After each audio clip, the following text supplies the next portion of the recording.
即係好多人都會笑外國人顯老，即係你講緊係可能讀緊高中嘅嗰啲人已經哇個樣好成熟，好鬼死成熟。之後有啲人甚至會覺得係一個即係亞洲人係一個擁有呢一個年輕嘅面龐，就係一個優勢，即係覺得好 proud 好自豪咁樣，有時有笑人哋外國人，哇咁鬼死老嘅咁樣，即係呢啲態度啦。點解我哋嘅人種，我哋呈現出嚟個狀態，譬如我哋塊面啊寫出嚟，點解會後生過？其實我唔想用後生，應該講點解咁有志氣？其實因為我哋心境，我哋所呈現嘅所有，唔單止係個樣，我哋嘅思想，我哋對呢個世界嘅認知，我哋嘅行為，我哋嘅處事方式，亦都冇人哋外國人咁成熟。你知唔知我嗰陣即係喺外國叫做讀過幾年書咁樣啦？我發覺咧，佢哋真係同我哋係唔同嘅維度。佢哋嘅思想係比我哋香港人係成熟好多。我甚至可以話中國人仲即係大陸人仲比我哋香港呢一啲點樣稱之為溫室花朵啊、小綿羊啊，好似都講得好聽咗，即係一啲未斷奶咁，真係。我哋呢啲香港人過到去，同人哋外國人一比，就係未斷奶嘅狀態啊！即係我唔講人哋啦，講我自己啦，好冇？我係好唔成熟嘅，即係我就有個感覺，就係覺得我哋香港嘅孩子們實在係太幸福啦，太唔成熟啦，應該咁講，唔可以話幸福，太唔成熟。太幼稚，係啦。人哋外國人，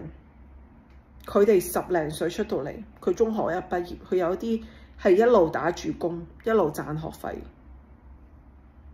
講真啦，我哋香港人去留學，我哋有幾多個人，甚至係大陸人啦，香港大陸人去到外國，有幾多個人係需要打住工咁樣去賺學費？10隻手指你可能都數唔到一個，可能得半個係咁樣。即係我覺得，當然我唔係話個個外國人都需要自己去打工啊成咁樣啦。咁但係你會見到人哋嘅形態，去行出嚟去 socialize 嘅時候，佢哋係識得點樣去同人待人接物，佢係點樣識得去社交，佢哋個個都識㗎，好 natural 㗎，唔係好似我哋個個去到話要學點樣去社交，要學點樣去同啲外國人 social。又同翻自己嘅人種去黐埋一堆，唔係咁樣嘅。人哋係好自然。你就算我好相信，就算掟佢去任何一個國家，去丹麥又好，去挪威又好，去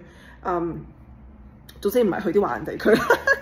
即係去一個陌生嘅環境又好，人哋都好快adapт到，人哋都好快會去同人哋成群成堆。呢個就係人哋嘅成熟，呢個就係外國人嘅一個高度，而我哋華人永遠達唔到啊，因為我哋嘅思維就係同人哋唔同咯。咁我想問，喺呢個層面上面，你望落去幼態，你望落去年輕，咁又有咩用呢？其實人哋點解會可以咁成熟？你見喺人哋20零歲嗰啲22歲，我今日特登上網 search 咗幾個即係我喺度聽歌啦 ，search 咗幾個年輕嘅歌手啦，即係22歲咁樣，雖然唔係10零歲，好似韓國嗰啲咁啦，22歲。雖然我望落佢個樣似我哋亞洲人嘅30幾歲，咁但係人哋就係出咗呢種形態咯。但係人哋行出嚟就好好睇啊，係咪啊？我哋亞洲人老咗，我哋中國人唔講人哋啦，我哋中國人或者香港人老咗，亦都唔見得比外國人嗰啲好睇。外國老爺爺老奶奶，你有冇見過佢哋？就算成頭白髮，佢都白得好好睇噶，真係唔係講笑，白得好撚好睇。就算成頭白髮，佢啲頭髮都係好蓬鬆好厚，又唔會話咩油淋淋，都唔會係咁樣嘅形態，亦都唔會着啲衫岩岩沉沉咁樣嘅，就係咁樣咯。我就係睇到呢一個形態出咗嚟咯。所以同埋仲有一樣嘢就係、中國人成日追求咩猶太臉係咪啊？即係前排好興啊嘛，咩整到好似要後生，唔知點樣整，要打針嗰度打針，屋企猶太又啲耳仔又反出嚟咁樣。其實點解你會咁在乎你個樣望落去成唔成熟咧？點解你要追求猶太咧？點解啊？點解呢個係你唯一嘅價值咧？即係呢樣嘢點解可以攞嚟嘴嘅咧？係咪啊？即係我覺得唔需要，大家唔需要再去攞呢樣嘢去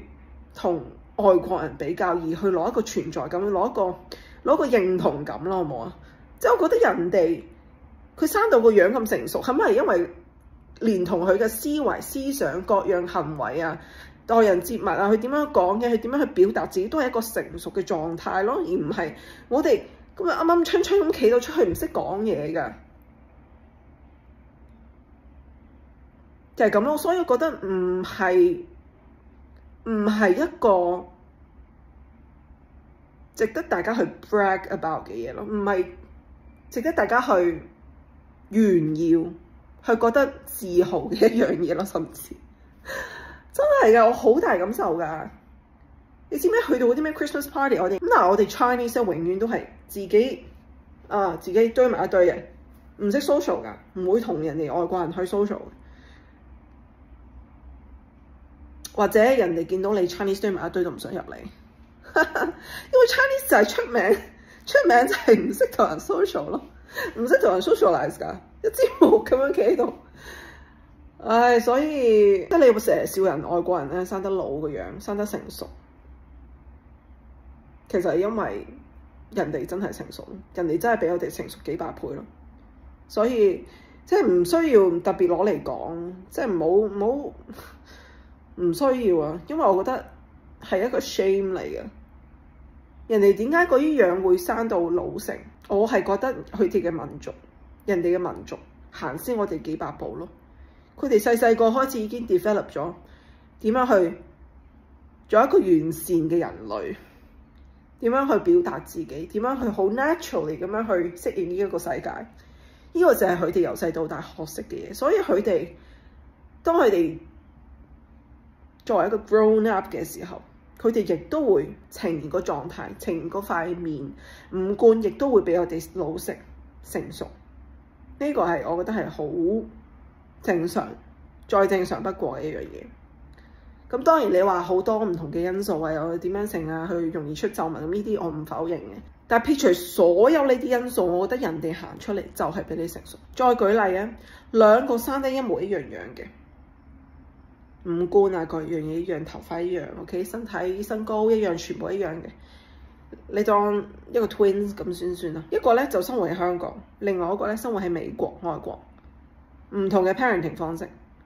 佢哋兩個生出嚟嘅樣一定好唔同。